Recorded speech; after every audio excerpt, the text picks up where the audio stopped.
am a soil scientist. And when I tell people what I do, I get different responses. Some people are fascinated and have a million questions about how somebody could have an entire career based around soils. Other people think that I'm joking because how much could there possibly be to know about dirt? And still others misunderstand completely. I was on a flight to Baltimore about 3 years ago, and I started talking with my neighbor. She asked me what I did. I told her I was a soil scientist.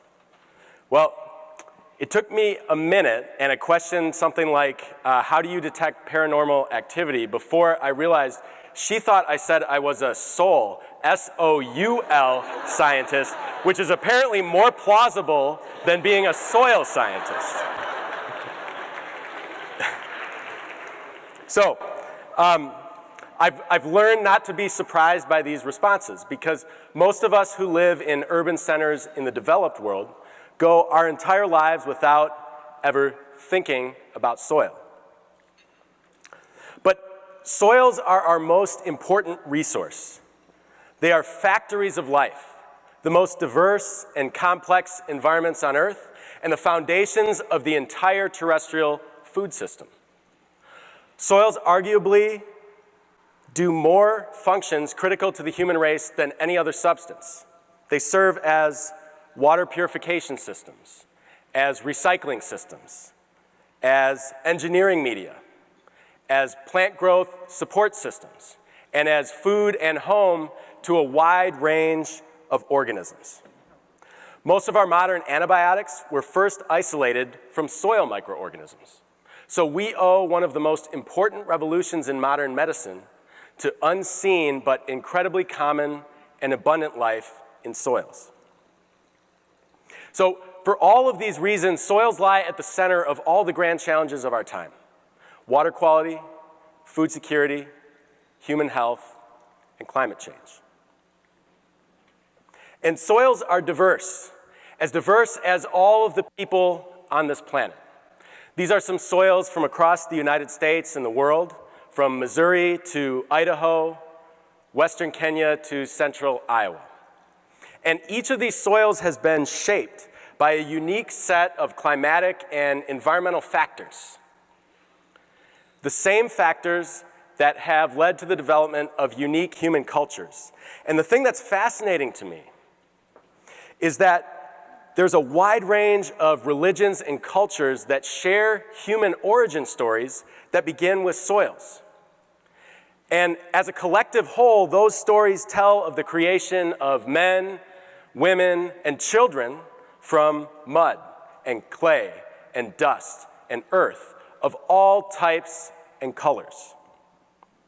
So, I want to present maybe a somewhat controversial idea. And that is that we are all just living, breathing, conscious embodiments of soil. Francis Hoyle was a famous soil scientist who liked to say that we are all just TNS, or temporarily not soil. If you're a spiritual person, that statement might resonate with you. If instead you prefer a scientific perspective, let me offer this. So I'm standing here in front of you. My heart is beating at about 100 beats per minute. Every one of those heartbeats is a rhythmic contraction driven by an ionic potential that's carried by potassium ions through membrane proteins. But before that potassium was in my body, it was in the food that I ate. Let's say a banana a few days ago. And before the potassium was in the banana, it was locked away in a tiny soil clay particle somewhere in Ecuador for tens of thousands to hundreds of thousands of years. And as that clay particle weathered, the potassium was released into the soil water, taken up by the roots of the banana, and incorporated into the fruit tissue, which I ate. So every one of my heartbeats, that one, and that one, and that one, is because Ecuadorian soil is a part of who I am. And if you stop to think about the hundreds of us in this room and the tens of thousands of heartbeats that are happening every minute, all because Ecuadorian soil or soil from some other part of the world is a part of who we are. The over 2 pounds of calcium in my bones and my teeth, my support structures, that was mined by plants from soils somewhere probably in the north central United States, maybe right here in Minnesota. And potassium and calcium are just 2 examples.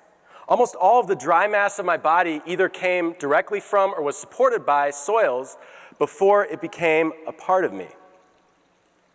Not only is soils a part of who we are, but until very recently in our evolutionary history, our species lived in incredibly close association with soils. Dirty hands, dirty feet.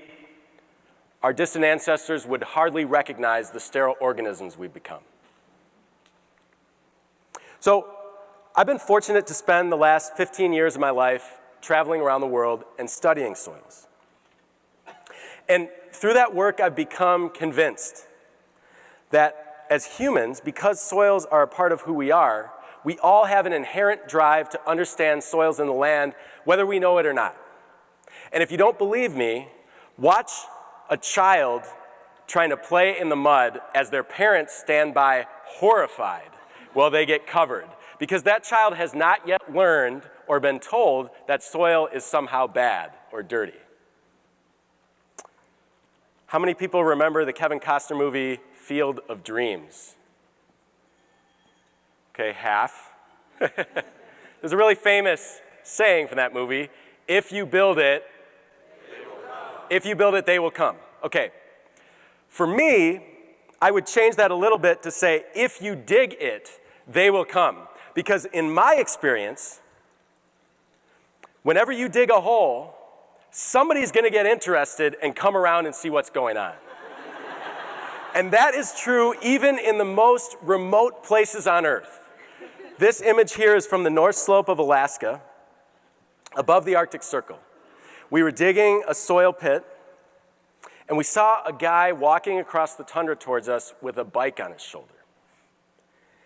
And we thought for sure he must be completely lost, had no idea where he came from. But he wasn't lost. His name was Dan, and he was on the very first day of a transcontinental journey from northern Alaska to Tierra del Fuego. Apparently people do that on bicycles. And he saw us digging a hole and decided to huck his bike half a mile across the tundra to see what was going on. And he ended up spending the next 3 or 4 hours with us learning about soils through that hole in the tundra. And needless to say, he didn't get very far on the first day of his really long trip. So now, try digging a hole in a country with a largely agrarian economy and be prepared for the entire community to come out. I've seen this over and over through my travels in East Africa and the Middle East, and more recently through my graduate student Al's work in Democratic Republic of Congo. Al's originally from DRC, and he's in the center of this photograph in the soil pit. He's the guy in the tan shirt there. And he's surrounded by farmers and students who are learning with him as he does his research. And the reason that there's a whole community there is that DRC consistently ranks near the bottom of all global food security indices. So understanding soils in places like DRC can literally mean the difference between poverty and prosperity. H.H. Bennett was a soil scientist in the 1930s who had spent much of his career advocating for the creation of a federal agency in the United States that would be in charge of soil conservation. His pleas had largely fallen on deaf ears in the midst of the Great Depression. But he was scheduled for a hearing in 1935 in front of Congress. And initially, the prospects didn't look good.